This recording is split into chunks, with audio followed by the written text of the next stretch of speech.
Hello, Blooming Seeds. I'm Renee, and this is Imperfect on Purpose, where I'm sharing my raw manifesting journey as I set out to manifest my dream reality. How do you manifest your perfect reality? One day at a time. Let me show you how.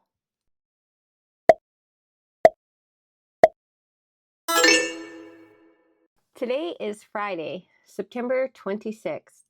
It's day 237 of my journey, and in just 4 days, I will close on my castle house.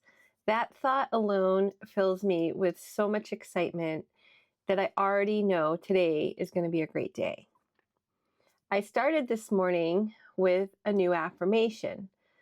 It's simple, but I find it to be very powerful. It goes like this: I am blessed. Good things happen to me every day. Show me how I'm blessed today. I really love this because it instantly fills me with gratitude, and it primes me to notice all the blessings that are already here, and it opens me up to receive more.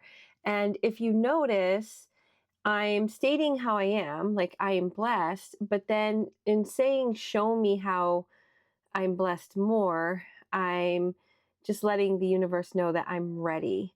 So it feels expansive. So yeah, I had a lot of fun putting that one together, and I plan to now say that every day. So then I went on to continuing to work on visualizing my future. And so I closed my eyes and I imagined myself all the way towards the end of my life. Not the very end of my life, but later in my life. And I asked the question, what's the one thing I wish I had done more of? And then I jumped back in my brain and said, okay, what's the one thing I wish I had done less of?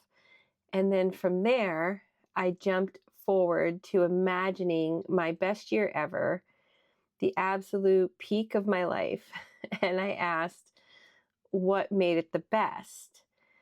And so as I was doing this visualizing technique, it was pretty easy to write down right away. I wrote that I wished I had spent more time with family and friends, and I wished I had spent more time just enjoying life. And when I asked myself what I wish I had done less of, it was absolutely work. I spend way too much time working.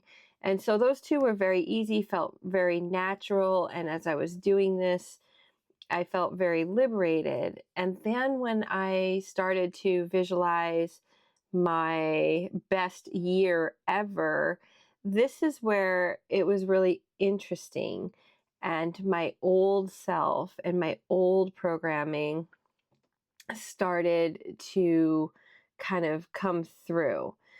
So when I thought of the best year ever, my first images were about traveling and serving others, deepening my meditation practice, maybe like being able to wake up and just do some yoga, get some sun rays in the morning, and just being present instead of waking up and rushing off to my 12-hour workday. And as soon as I was settling into that feeling, right on cue, my brain jumped in and wanted to add a bunch of conditions. It was like struggling, and it was thinking like, how are you going to afford this? If this is your best year ever, you need to figure out the money. And so it started to get inundated with like, what would I be doing? But it wasn't clear, because the truth is I don't know what I'm going to be doing. And it all of a sudden just kind of didn't feel good. And I get why this happened. I recently accepted a voluntary buyout from my company. And so it means for the first time in decades, I'm not going to have this predictable paycheck rolling in. And my subconscious is super deeply uncomfortable with this because it doesn't know where the money's going to be coming from. So it keeps trying to sneak finances into all of the different things that I'm doing, even into my visualizations. So that's when it hit me to think out loud again. This is not my job. It's not my job to figure out how my best year ever is funded. And it's not my job to control the flow of abundance. My only job is to hold the vision and remove the resistance and then let the universe fill the order. This brings me back to like the third video I ever made where I was talking about releasing the how. So here I am 200 and some odd days later, and I am still learning on releasing the how. Even in the middle of my visualizing, my old programming was trying to solve the how, which is, again, what I need to let go of.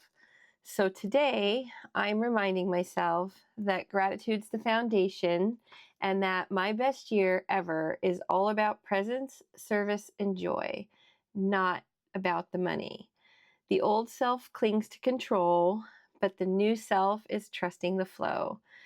The how is not mine, but the vision is, and I can feel it. I just know that realizing this is going to be a big key to helping me unlock an even deeper level of trust as I step into this new version of me and, yeah, buy my castle. So friends, this is day 237. My order is placed and now I'm waiting for the universe to deliver. So until tomorrow, let's live, love, and grow. Bye.